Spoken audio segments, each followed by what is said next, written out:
பாருங்கள், இந்த சாப்டருக்கான இன்ட்ரடக்ஷன். இது எழுதி ஒரு டைம் படிச்சுக்கிட்டிங்கன்னா இது படி வந்து சம் போடாமல் ரொம்ப யூஸ்ஃபுல்லாக இருக்கும்.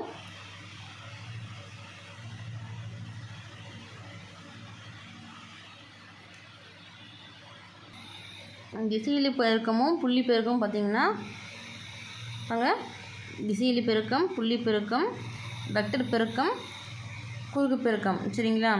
இது இப்படி வேறுபாடுக மாதிரி போட்டு எழுதிக்கிட்டிங்கன்னா ரெண்டுத்துக்கும் ஒரு நல்ல வேரியேஷன் ஈஸியாக வந்து கண்டுபிடிச்சிடலாம். அதுபடி ஒரு ஷார்ட்டை நீங்கள் ஞாபகம் வச்சுக்கலாம். சரிங்களா? அப்போது எதுக்கு எந்த கோணம் வரும் அப்படின்றத பார்த்துக்கோங்க. அதுக்கான பரிமாற்று பண்பு எது வரும் அப்படின்றதையும் பார்த்து படிச்சுக்கோங்க. இதுக்கான வெக்டருக்கான புள்ளி பெருக்கம், இதுக்கான குறுக்கு பெருக்கம் வந்து இப்படி நம்ம போடுவோம். அதுக்கான அலகு வெக்டர் பாருங்கள், புள்ளி பெருக்கத்துக்கு, அலகு வெக்டர் பாருங்கள் குறுக்கு பெருக்கத்துக்கு. சரிங்களா?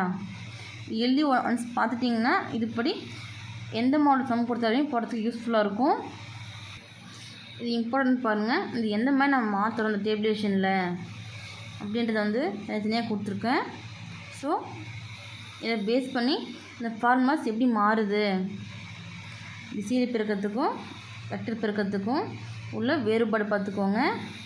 இதை வந்து ஸ்கேலர்னு சொல்லுவோம், இது வந்து வெக்டர் அப்படின்னு சொல்லுவோம். சரிங்களா?